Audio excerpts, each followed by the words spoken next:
for joining us. I'm Diane Rehm, the chairman of the conservative Breitbart News website. He is put in charge of the Trump campaign. Major health insurer Aetna is the latest to pull back from Obamacare. And the superintendent of the Chicago police is calling for the firing of 7 police officers for their response to the fatal shooting of Laquan McDonald in 2014. Here for the Friday News Roundup, Olivier Knox of Yahoo News, Cheryl Gay Stolberg of the New York Times, and Manu Raju of CNN. And you can certainly watch the News Roundup live on our website, www.drshow.org. You can call us at 800-433-8850.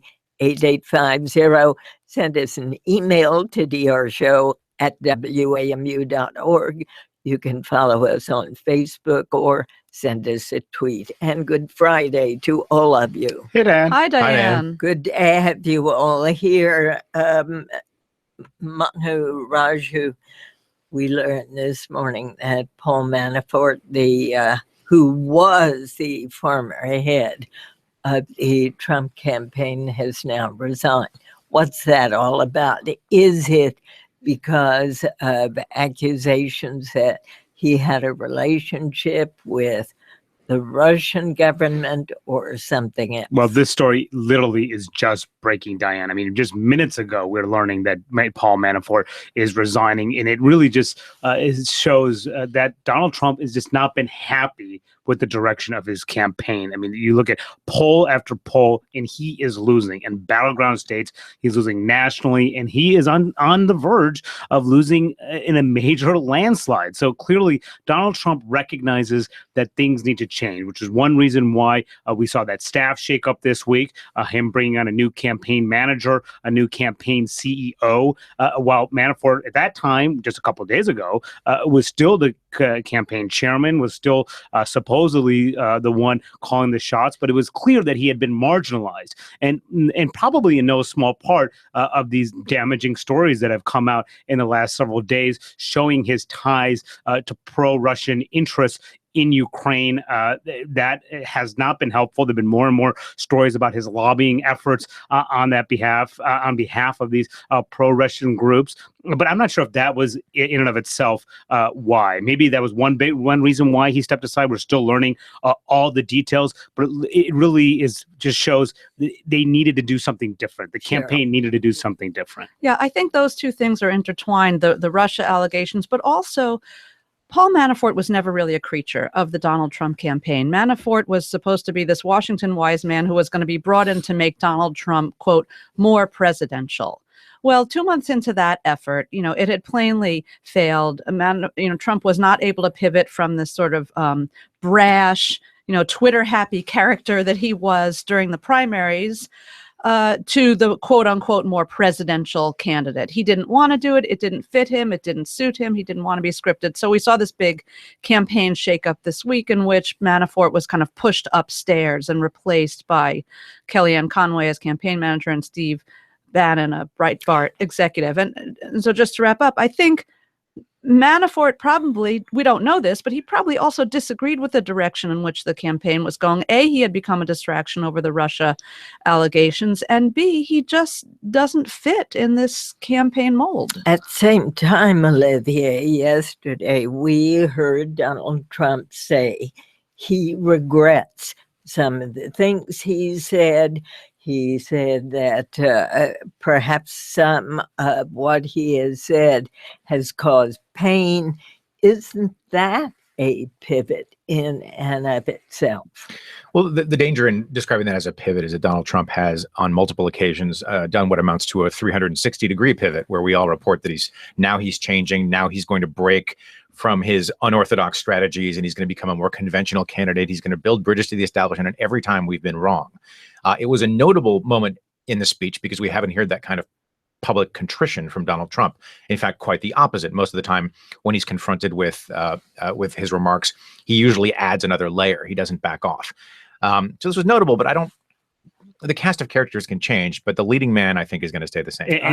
And he is down in Louisiana today.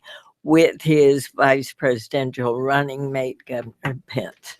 That's right. And that's going to add fuel to the fire of whether or not Barack Obama should have publicly commented or maybe considered a visit to Louisiana. What you hear from the White House is they point out that the president signed a major disaster declaration, which frees up federal money for Louisiana. And that if he visits now, he would actually be taking resources away from the rescue, recovery, and reconstruction effort. Interesting. Yeah, so I do think this could be, though, Barack Obama's Katrina moment. You know, Louisiana was, the optics of a Louisiana storm, a terrible storm, were very, very difficult for Obama's predecessor, George W. Bush. He flew over Louisiana memorably in Air Force One, was photographed looking down at the devastation from Hurricane Katrina, and was roundly criticized for not going. So one thing the public expects of presidents is to feel their pain, as Bill Clinton would have said. And people want to hear from the president. I think it was a mistake for the president not to personally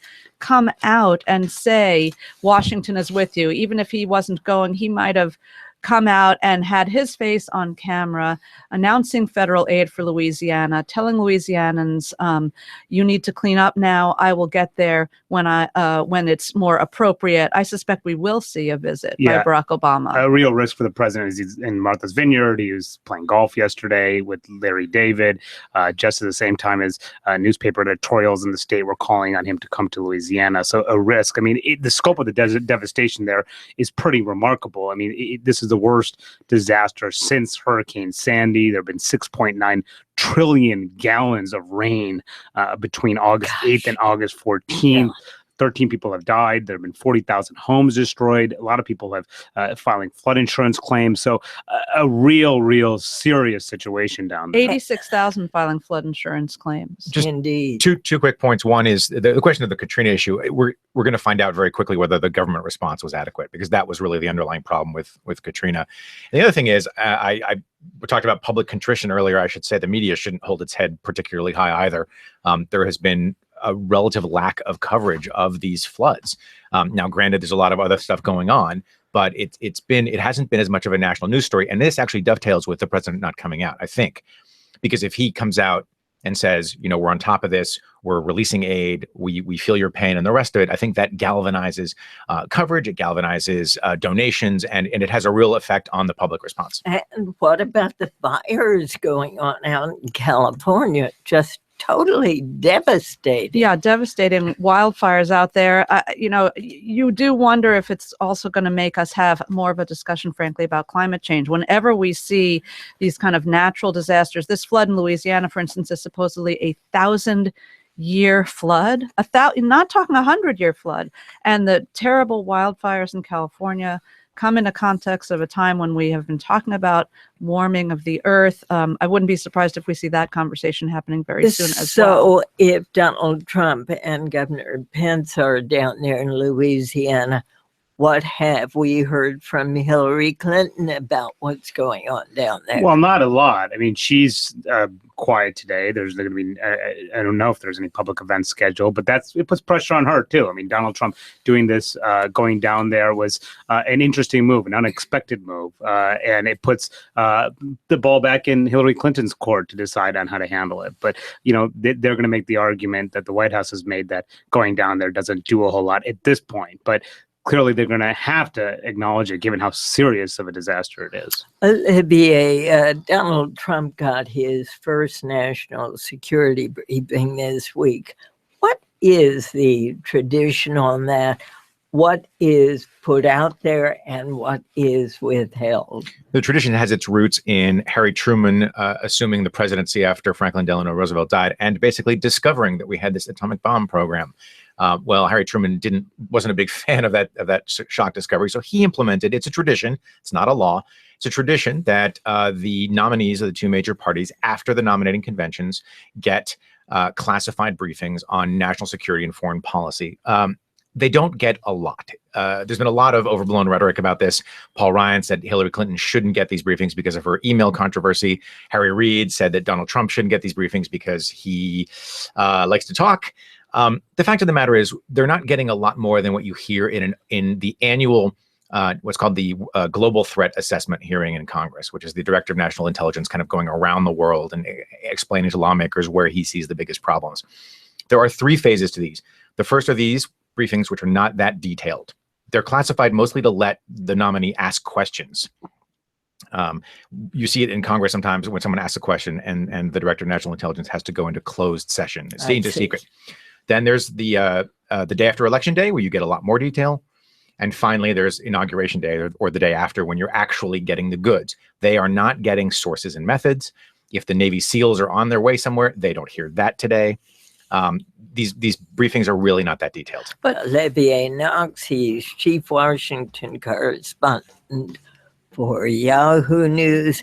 We'll take a short break here. When we come back, we've got callers, emails. We'll try to get to as many as we can. Stay with us.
Welcome back to our Friday News Roundup of national stories.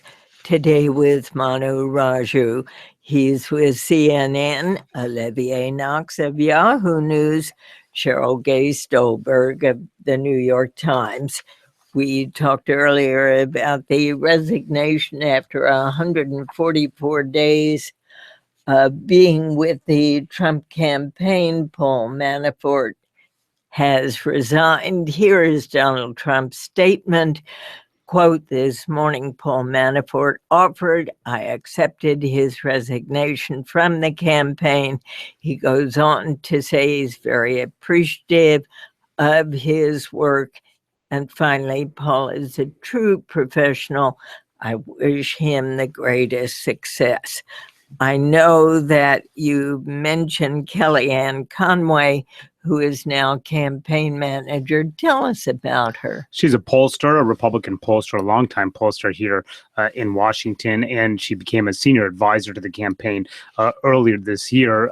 She's, it was an interesting choice to name her and Steve Bannon, who's the head of Breitbart, the conservative right-wing news website, at the same time, because they both sort of represent different poles of the Republican universe, if you will, whereas Bannon may be considered more of someone on the right, the far right of the party. Kellyanne Conway can be considered more in the mainstream establishment side of the party, someone who's trying to showcase a different side of Donald Trump. You heard her yesterday speak publicly about what her new role would be as the campaign manager. She's going to try to, as she said, sharpen Donald Trump's message heading into the general election. And perhaps you may have seen that effect last night in his speech in North Carolina, where he had some contrition and talked about he had some regrets for things that he has said in the past. And maybe you'll see a different message heading into the general election. Cheryl. Yeah, I'd like to actually draw a little distinction there with what Manu said, which is that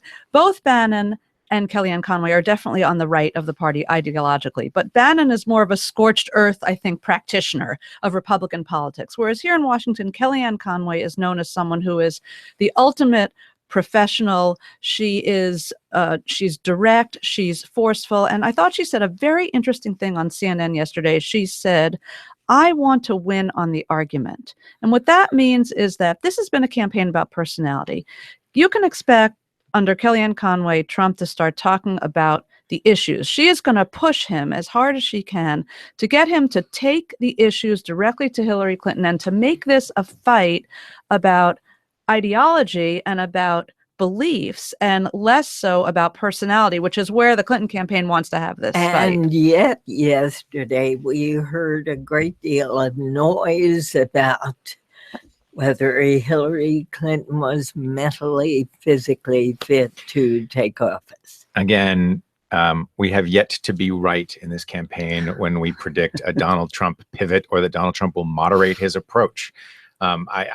Past may not be prologue, may not be perfect predictor, but I don't think we're going to see that different of Donald Trump, to be totally honest. He had that notable moment of public contrition yesterday. He has an ad up today that goes aggressively after undocumented immigrants. I don't think the leading man of that campaign is ready for a script rewrite. Yeah, so he's not going to change positions on something as basic as that. If I could rephrase Cheryl's point, I think what Kellyanne Conway brings back to the campaign with Manafort's departure is actually organization. She's a methodical operative. She was a Cruz advisor. She's a smart, methodical operative who I think, because she speaks the language of polls and ratings, can maybe reach Donald Trump in ways that Paul Manafort couldn't. And she also, in some ways, I won't say she's like Donald Trump, but she is very direct. She's forceful, and she's someone who is not going to try to remold Trump the way Manafort wanted to remold him into someone who is more presidential. She wants to let him be authentic. She would probably be of the let Trump be Trump school, but let's just direct him a little bit and rein him in and have him talk about issues and not go so much on the attack. All right. And finally, Manu, there's an interesting story this week about Trump's overdue taxes in New Jersey and Chris Christie. What was that all about? Yeah, it turned out to be he had a multi-million-dollar tax bill in New Jersey. I believe it was $30 million relating to his casinos that were overdue taxes in New Jersey. And at the time when Chris Christie became governor, shortly after that, they apparently had cut some sort of deal, and the tax bill went away with only a $5 million payment from Donald Trump. We don't know all the details. Yeah, is that something a governor could accomplish? It's common. From reading about this, I'm not an expert on this type of issue, but it's common to cut a deal where a payment would be much less than originally what someone owed. Perhaps maybe not that much less, but it raised a lot of questions about the Christie-Trump relationship. And it once again put a spotlight on the fact that Donald Trump has yet to release his own tax returns, which is highly unusual for a presidential candidate. Let's turn to Hillary Clinton. This week, the FBI gave Congress some documents related to her emails. What's in those documents? Well, we're gonna start finding out any minute now. This is basically the summaries, the accounts of her interviews with the FBI as part of the FBI's investigation into her exclusive use of a private email server to do government business when she was Secretary of State. It's highly unusual for the FBI to provide these kinds of documents. The Hillary campaign, very interestingly, is calling on the full release with, of course, with classified edits, the full release of these documents. I think what they expect is at any minute now, we're going to start seeing a steady flow of leaks from Congress, partially describing what she told the FBI in the investigation. Well, one thing that's already trickling out is that she apparently told the FBI that Colin Powell, her predecessor, one of her Republican predecessors at State, suggested that she use her own private email account. And there's been a lot of hay made over this. It supposedly happened at a dinner party that was hosted by Madeleine Albright. She asked any of the former secretaries of state, do you have any advice? And it sounds like perhaps on the way out the door, Colin Powell said to Hillary Clinton, well, use your own private email account.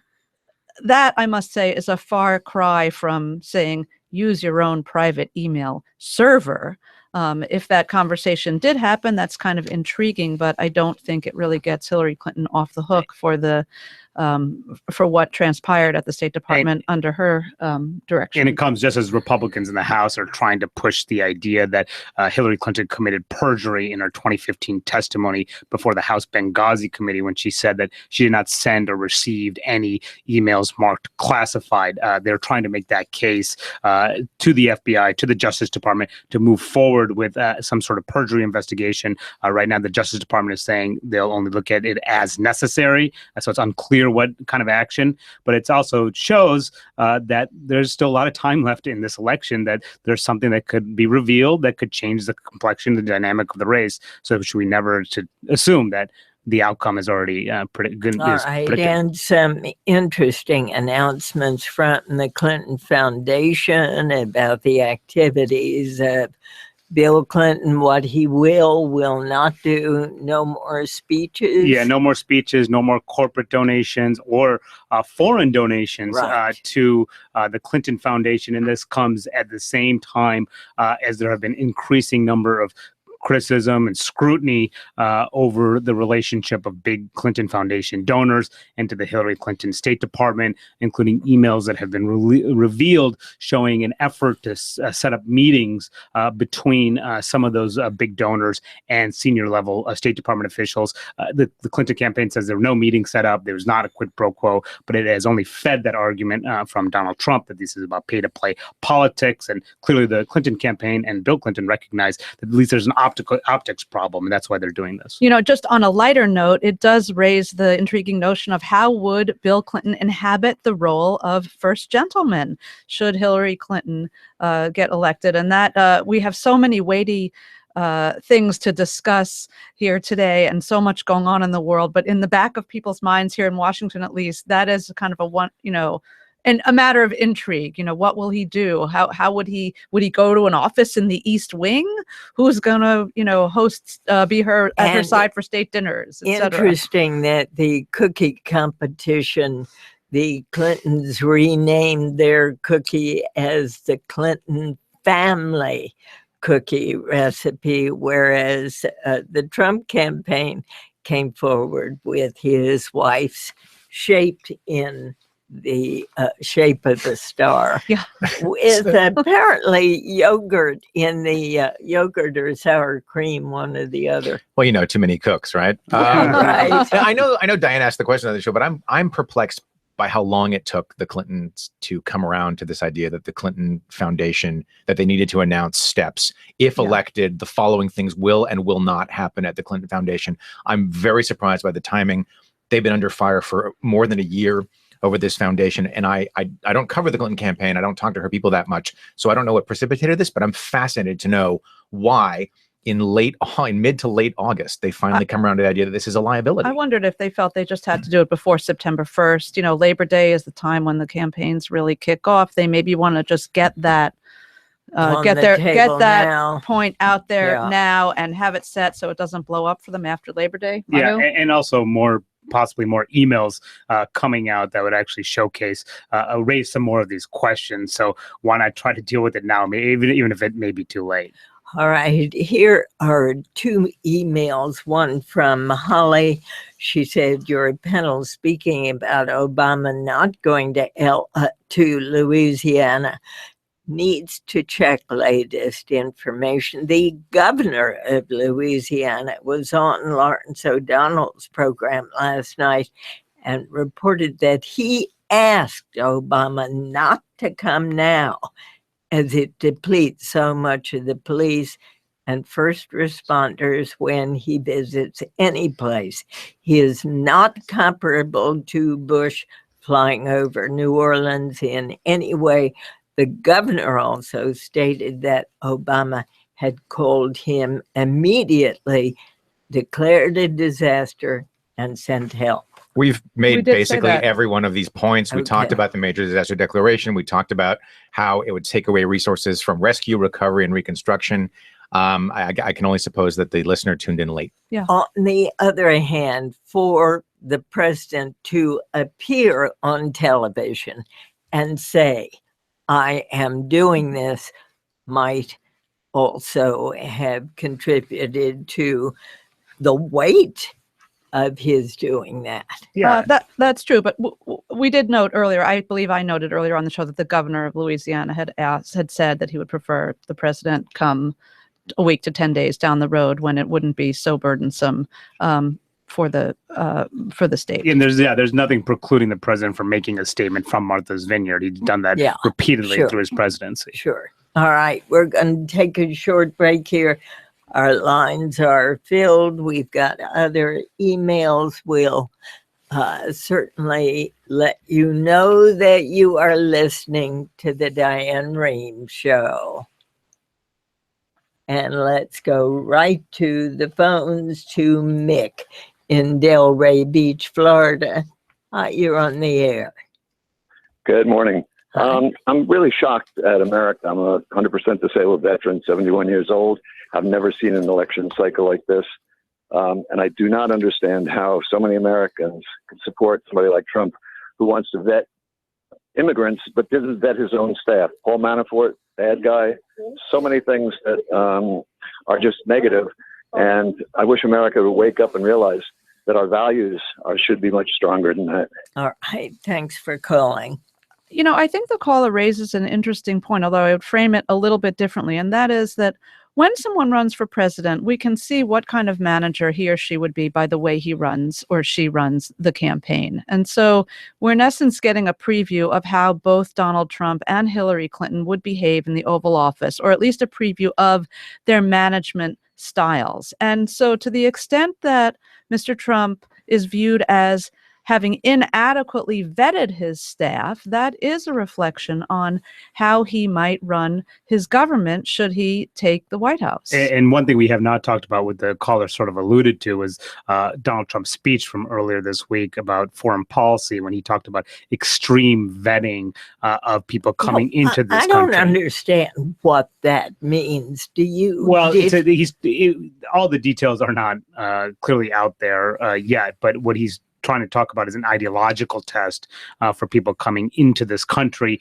whether it's background checks to determine whether or not someone would do harm to the United States, or someone would be sympathetic to terrorist causes. There are a lot of questions about how this would be implemented. But the fact that he's talking about that showcases it's all part of Donald Trump's very hardline rhetoric against immigration, particularly illegal immigration. To Cleveland, Ohio. Hi, Dave. You're on the air.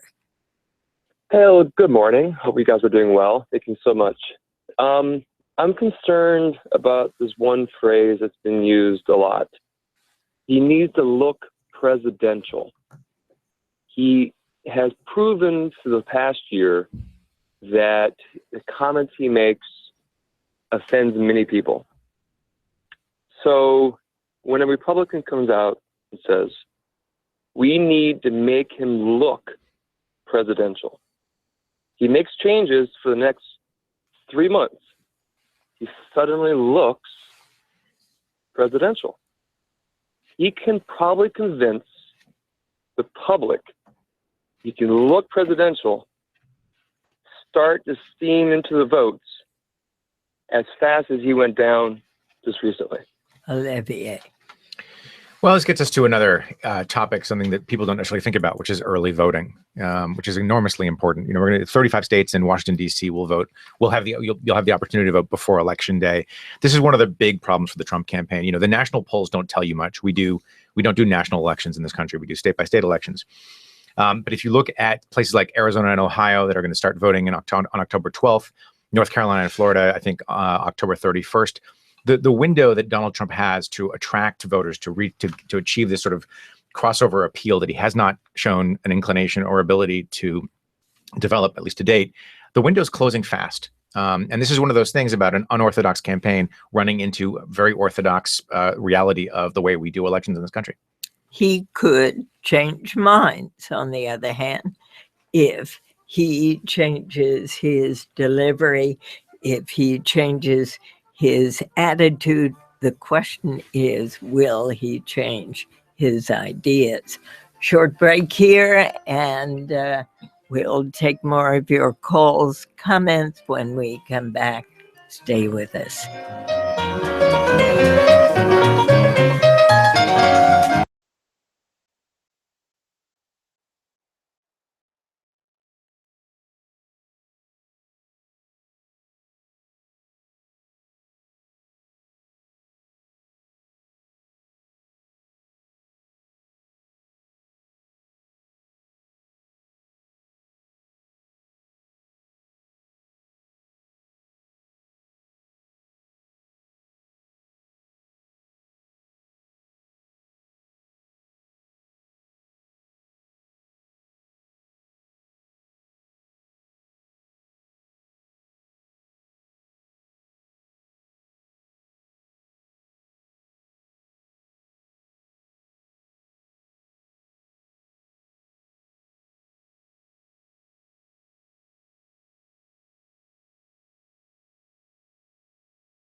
And welcome back. This week, health insurer Aetna announced it is pulling out of the Affordable Care Act exchanges in 11 states. Why do you think this happened, Manu? Well, they say they were incurring some heavy losses, and they're not required to be part of these Obamacare exchanges, but it's a very significant move. I mean, this is the third largest health insurance company, and it's one of the biggest that's involved in these statewide exchanges. And the real concern now is that premiums are going to increase across the country. Fewer people will have potentially fewer choices, or people have fewer choices. They may have they may have to get new coverage plans. They may have not be able to go to their doctor of their choice if that doctor is not covered by their new insurance. So this is a very, very significant move, and it shows that there's still a lot of work to do to fix the Affordable Care Act. Yeah, so Republicans, of course, will pounce on this and say that Obamacare, the Affordable Care Act, isn't working.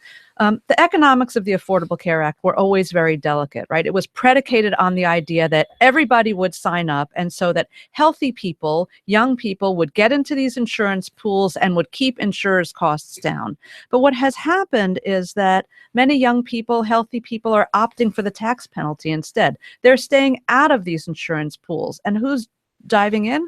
Older people, sicker people. That's why costs are going up, and that's why you're seeing Aetna and other companies pull out. So how do you fix this? Congress really would have to step in and fix this. There are some ways to do it.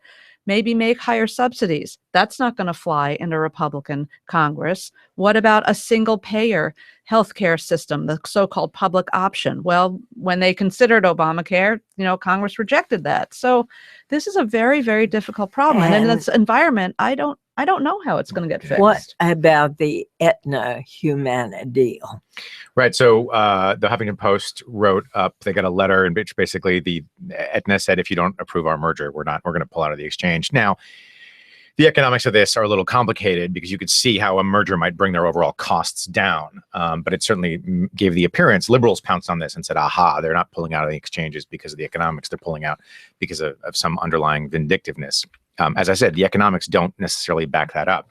But that certainly led to a lot of raised eyebrows in DC and beyond. So could it lead to other insurers backing out? It could lead to other insurers backing out and other insurers coming in. There are a lot of mid-sized insurers and a couple of large ones, Cigna, I think, that are actually doing pretty well on selling individual insurance on these exchanges. So it's the overall effect. I think Manu is right, though, that we could see some premium increases and we could see some individual Americans being pushed away from their doctors to find new doctors or new plans. And I want to, Charles' point is important. Both sides are going to use this to further their arguments, not just Republicans who say we need to repeal the Affordable Care Act and replace it with something. Of course, Republicans are divided about what they will replace it with, and there's not really clear on what they would do. But on the left, folks are going to say it is time for a public option, and Hillary Clinton has supported that in this campaign. Let's take a caller on the ACA from Stan in Houston, Texas. You're on the air. Thank you, Diane. Thanks for the opportunity to speak to you, your panel, and all the listeners around the world. I was raised in a kind of medical family. My mother was an RN, a hospital administrator. I worked in hospitals. Many of us in my family and people that I knew there had very unfavorable opinions of the healthcare industry's insurance programs. This is a business where it's not like car sales or a grocery store. When you go in to the hospital, you don't look at the menu and see what the prices are and decide yes or no if you want to have the steak or you want to have the fish. You go in, you need health care, you don't want to die. And so you take whatever it is, and the price, you don't know about it, it comes to you later in the bill. If companies like Aetna and United Healthcare and other health insurance companies can't make a profit in a restaurant where you order first and then find out how much it costs later, I think that's just another argument for this not-for-profit single-payer program. What do you think, Olivier? Confess I had a little bit of trouble following the argument, not because of Stan in Houston, Texas, but because of my own inability to grasp the complexities of healthcare. So a former health writer and someone who covered the passage of the ACA, the caller is really making the classic argument against our current insurance system, in which we have what is known as the third-party payer system, where you don't go to the doctor and say, "Oh, I want my flu shot. It's $20," and you pay your $20, or if the doctor says your flu shot is $50, and you say, "Forget it, that's too expensive." You just go in and get it, and somebody else pays for it. So nobody knows how much anything costs. Then the costs are going way up. So this caller is making the argument for the single payer system. That is an argument that has been rejected by the political leaders in this country when they considered reforming healthcare. All right, to Joe in South Bend, Indiana, you're on the air. Yeah, in regard to the Clinton Foundation, it would be very interesting to have them post a list of who donated and when, and look at the relationship between when Hillary was Secretary of State and what kind of monies were coming in, a correlation with regard to emails and the correspondence and the pressure being placed on, especially with regard to China. I think the figure was thrown around of $6 million in Chinese corporate contributions to the foundation. All right, Manu. Well, I think a lot of that has already been looked at pretty closely, and there's more that is coming out. One detail that had come out in this past week was an email from one of Bill Clinton's top aides, Doug Band, trying to arrange a meeting with the billionaire donor of the Clinton Foundation, a man named Gilbert Chowdhury, to discuss Lebanese issues with a senior State Department official. That meeting did not go forward, but it did feed that perception that there is, as critics would say, pay-to-play politics. The Clinton campaign denies that, but there has been a fair amount of scrutiny on this, and there's going to be more probably. Okay, I want to ask you all about these hackers who call themselves the shadow brokers, who said they were responsible for leaking secret tools from the NSA. What happened, Olivier? Well, we're still figuring out what happened, but it appears that this group, whoever they are, whether there's been speculation. I think Edward Snowden pointed the finger generally at the Russians, but it could also be a disgruntled insider releasing the kinds of cyber weapons that the National Security Agency uses to disrupt, we think, foreign computers. This is important because now other countries can go back and look at attacks and figure out, based on the code that was used in these attacks, figure out whether the attack originated at the NSA. That's very, very important. It highlights, again, if you build in vulnerabilities to systems, it's only a matter of time before the other actors that you may not like can exploit those vulnerabilities. So not my area of expertise, but my wonderful colleague David Sanger, who's a frequent guest on your show, wrote this week that the coding resembled, he says, a series of products developed inside the NSA's highly classified Tailored Access Operations Unit, some of which were described in general terms in documents that were stolen 3 years ago by Edward Snowden. The scary thing here is that these were described in general terms by those Snowden documents. What's been released here is far more specific. Yes. And that is very, very scary. And it frankly goes to this whole debate that we've been having domestically about the role of the NSA. Since Snowden, the Snowden revelations, we've had this big debate here about, is the NSA spying too much? Does it have too big a power? But I wonder if once our government secrets are out there and maybe Americans, what does it mean for our safety and our national security? I do wonder if it'll reframe that debate over the NSA's role in our society. And not just the NSA's role, but also the fact that Democratic campaign offices have also been hacked by what appears to be foreign interests, what appears to be Russian interest, showcasing the vulnerabilities of our nation's leaders from one political party getting hacked in their internal systems. So a lot of concerns about cybersecurity in this election year, and who knows what it's going to lead to next, but potentially the revelation of more internal deliberations, conversations, proceedings between the Clinton campaign and Democratic leaders. It feels like a movie. You couldn't make this up. Exactly. It's also a good time to ask both candidates where they stand on encryption. Should American citizens be able to conceal their communications from even their own government? All right, let's go to Laurel, Delaware. Jane, you're on the air. Thank you, Diane. This year we have two of the most unpopular candidates, and some people are actually trying to decide between the lesser of two evils. There's been several independent candidates that have thrown their hat in the ring, Evan McMillan most recently, I think, and I'm wondering if, because of the atmosphere of this campaign, is it possible that this might be the year that a third-party candidate gives the Republicans and the Democrats a run for their money? Good question. Ross Perot. Look at the polls. The Pew poll that has just come out finds Hillary Clinton at 41%, Trump 37%, so neither above 50%.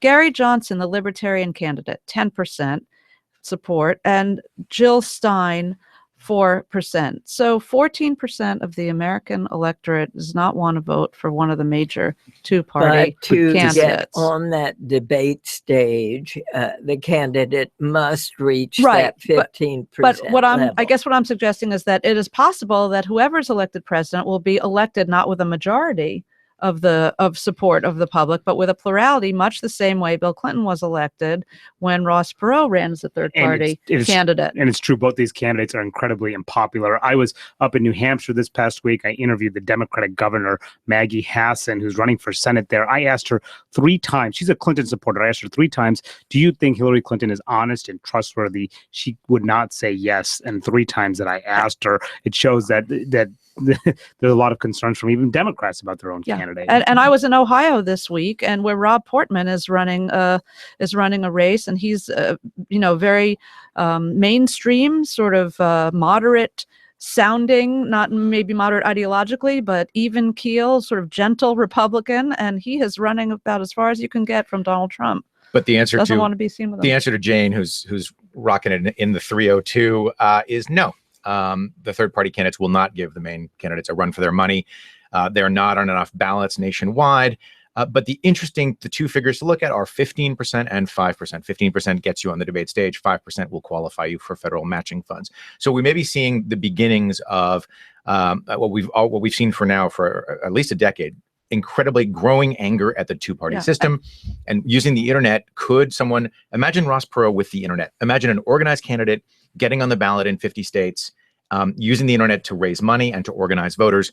That could change the way the American electoral landscape. Yeah. And Manu, I was struck that CNN last night the other night did a town hall with Jill Stein, the Green. When was the last time CNN did a town hall with the Green Party candidate? It shows the level of dissatisfaction that many Americans have with the major party choices. All right, to Gina in Fort Lee, Virginia, you're on the air. Hello, Diane. Thank you for taking my call. Surely. I love your show. My husband spent 30 years in the Army. I spent 12. We're originally from West Virginia, and I just came from St. Louis, where I have a home. I heard you mention the floods in Louisiana, and my heart goes out to those people. Indeed. Because my home state just had a 1,000-year flood in June. And I feel like really it's been vastly overlooked by pretty much everyone. It was on page 13 of the New York Times when the flood happened. Brexit knocked it off the news. And I know we're under the stereotype of poor Appalachian people. We're always poor, but I can tell you the devastation in my state, 80% of the state was affected. My county of Nicholas County, where Summersville Lake, all the rivers, creeks flooded. And I can just give you kind of a point here. We live on Summersville Lake near it, and it didn't just raise 7 feet or 20 feet. It rose 75 feet. Wow. That is the magnitude of this flood. Indeed. And you're listening to the Diane Rehm Show. I think Gina points out the human devastation that these natural disasters create, the homelessness, the loss of everything. And she's absolutely right that other stories seem to take precedence over what is happening. Yeah, I want to actually directly address that, because I think she unknowingly is also pointing up something else, which is that we as journalists are simply overwhelmed. She said the story ran on the inside page of the New York Times on the day when Brexit happened. I myself actually wrote just this week about Appalachia and the coal economy there.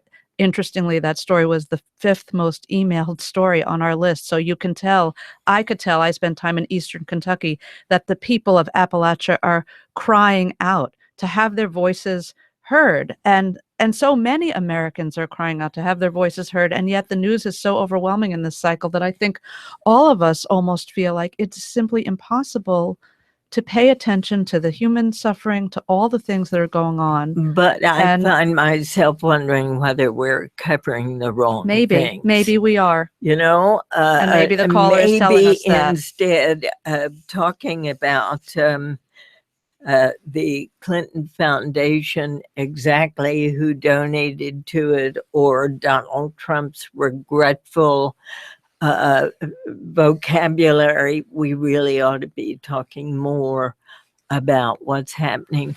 Those fires in California, the devastation that they are wreaking. I mean, it's really incredible. But we're also picking a president, and that's a very important decision for the question. country. However, I think unless we turn to the British model and sort of limit election coverage and election processes to 2 months before an election, it's not going to change, and that's what's tough.